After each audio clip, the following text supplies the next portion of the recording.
Okay, but in this lecture, we will pretty much consider only the one-dimensional case. Three-dimensional case is actually difficult to solve. Okay, so let's go back to the one-dimensional case. And now, let's think about what is actually happening when you change energy.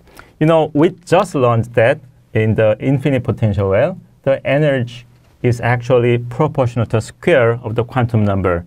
And then if you change the n from 1, 2, 3, 4, 5, as you can see, if you go to higher n, the distance between nearby energy levels become larger and larger, simply because the energy is proportional to the square of the quantum number. Okay, and then what it tells you is that now in this quantum physics, especially in the case of infinite potential well, the available energy levels are not continuous, but they are discrete, which is completely different from the case of classical physics. Okay, so in this case, actually, what it means is that now electron can move only between these available levels, and then let's give them some names.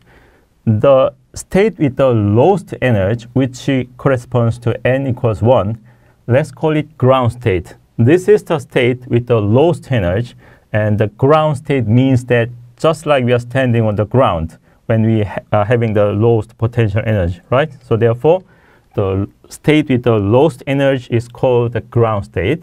And when you go up, all of them are called excited state.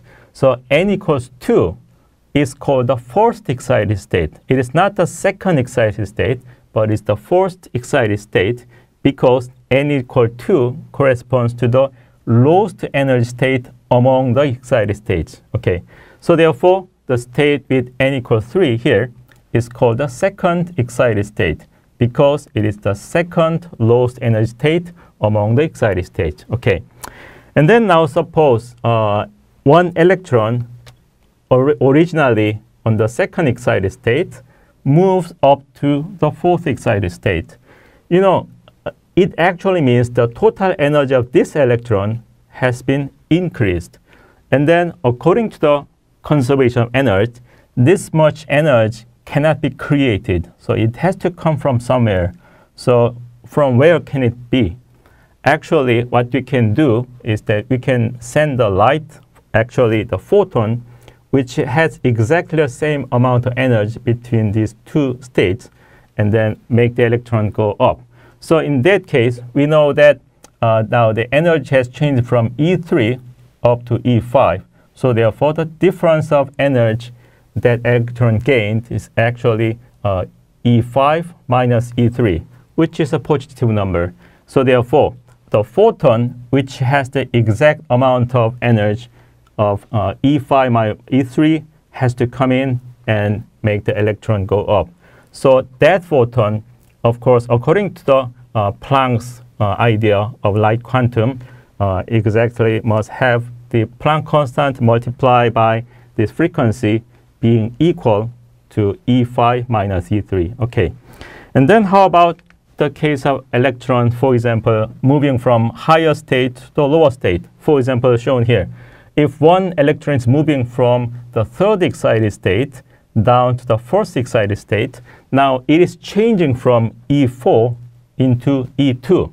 So therefore, the difference in energy of this electron, which is E2 minus E4, is actually negative. It means that now electron energy has been reduced. So in that case, the photon will come out according to the conservation of energy. So therefore, the photon that is coming out during this process must have the frequency, which is exactly equal to E4 minus E2 divided by the Planck constant. Okay, and this process is actually called the de-excitation because it is the opposite of the excitation. Okay, so far we have studied the case of infinite potential well, but then in the next slide we will study a little bit more realistic case compared to the infinite potential well, because in reality no potential well is infinitely high. This infinity exists only in mathematics and physics, what we actually have is very large number instead of infinity. So therefore, now we have to change the potential just like this. So here, we still have the same zero potential energy in the area between 0 and L, but outside of this area, instead of infinity, we will have a certain height of potential, which is, of course, smaller than the infinity. And then the figure will look like this. Now, this part has a certain height, which is not infinity. Okay, so in that case, now try to think about how we can solve the Schrödinger equation and then see how the matter wave come out. So the first thing we know is that, inside this area, it looks pretty much similar compared to the case of the infinite potential well. So therefore, the solution will also look similar. So therefore, we have solutions like this, which is pretty much similar to what we learned before. But then, now the boundary condition has changed. In the case of infinite potential well that we have studied before, there was the confinement principle. And because of this confinement principle, we had 0 of the wave function here and also 0 here. And that is not the case anymore. The potential well is not infinite, so therefore, the wave function doesn't have to be 0 here. So it can have some number in this area. So in order to do that, let's do this. Now, in that area, we do have a potential. So therefore, we have to insert this potential energy in the Schrödinger equation. And then if you look at it carefully, what does it look like? Now, this wave function, this differential equation looks like this. If you take the second derivative of this wave function, now it is the wave function itself multiplied by a certain number. So what kind of function should that be? And actually, this function must be the either exponential function or the sine and cosine function. Now, in that case, what do you have will depend on the sign of this part. If this is positive, then you will have the exponential function. And if this part is negative, then you will have the sine or cosine function. Now here in this online lecture, we will only consider the case where this potential, height of this potential well is still much larger than the total energy, which means that electrons are pretty much close to the bottom of the well. And then I will leave the other case to your homework. Okay, so in that case, now we have a positive number for this part. So therefore, now let's replace that part using a certain number square, which we call gamma square, because that part has to be positive. And then now our Schrödinger equation can be very simply written this way. So therefore, in this case, the general solution for this type of differential equation can be written using the exponential form. So you have a square, so therefore solution may be exponential of plus gamma x or exponential of minus gamma x, okay? Okay, using the general solution we have seen in the previous slide, now let's try to think about the boundary condition. Now here, we do not have an infinite potential well, so therefore the confinement principle doesn't work anymore, but we still have a different type of boundary condition, which means that if you go to infinitely far away from the well, then there should be no electron. So therefore, we can write it this way.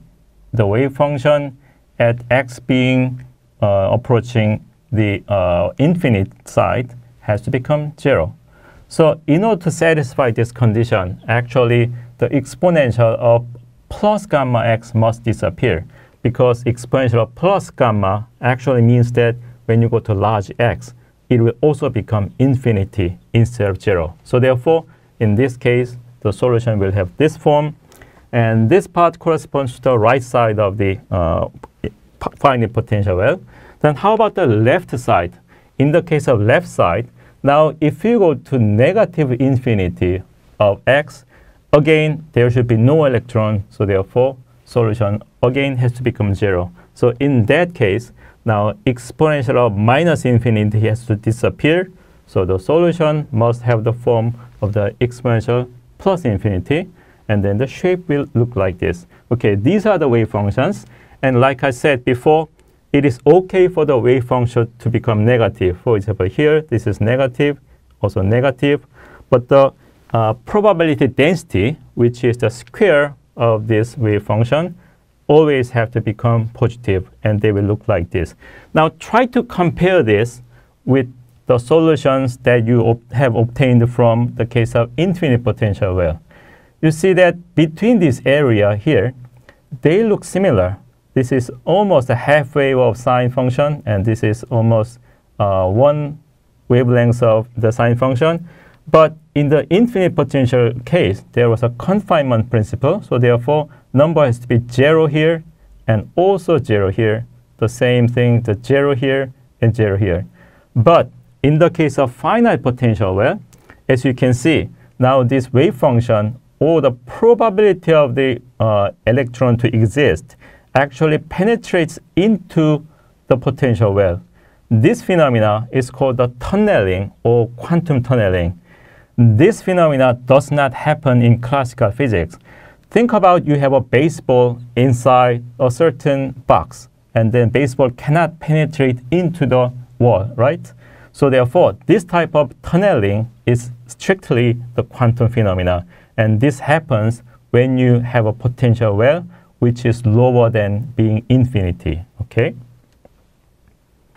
Now, as the last item of this lecture, we will discuss the electron inside an atom. Okay, now the story goes like this. In late 19th centuries, scientists have observed the spectra, the light spectra coming out from hot gas of atoms, and they have observed something like this. So in this example, you see that the spectra does not come out continuously, but they appear as discrete lines as a function of wavelengths, which are represented by different colors. So people have observed this, and experimentally they had a very good idea, and certainly they tried to understand why. But it was very difficult, and a scientist whose name was Balmer actually tried to guess. He was a mathematician, so he didn't know much about physics, but by simply carefully watching the result, he came up with a formula which can explain these wavelengths. For example, this equation, which is called the Balmer equation, if you insert n equals 3 here, then you will get this line. And if you insert n equals 4, you will get this line. If you insert n equals 5 here and here. And as you can see, this actually the left-hand side is inverse of the wavelength. So therefore, when you insert higher number of n, then you will get smaller number of wavelengths. Okay, this is simply something that Balmer guessed. And of course, he didn't know why. Okay. And it was finally Niels Bohr in early 20th century who finally came up with a theoretical idea to explain this Balmer equation. Okay, so in doing so, he made two very bold assumptions or strange assumptions in his time. So first thing was that he assumed that electrons orbit around the nucleus in a circular orbit, just like the Earth is orbiting around the sun, or the moon is orbiting around the Earth, right? Okay, so that was his first assumption. And that was actually okay, because the electron is negatively charged and nucleus is positively charged. So therefore, there will be some Coulomb force acting. And he made another very strange assumption, which is that the magnitude of angular momentum of electrons is quantized like this. This L here is the angular momentum, and he assumed that this angular momentum must be integer times the Planck constant divided by 2 pi. So why did he assume this? Of course, in the beginning, he did not know. He simply thought that in order to get Balmer equation, the total energy and also the angular momentum must be quantized. So he tried to get the right solution by assuming this. So based on these two assumptions, he tried to calculate, okay, what is the first to calculate? of course, the force equation. You know, the left side is simply the Coulomb force between the electron and then the proton, which is a nucleus of hydrogen atom. So the charge of electron is minus E, and charge of the nucleus is plus E. So therefore, you have a E square here.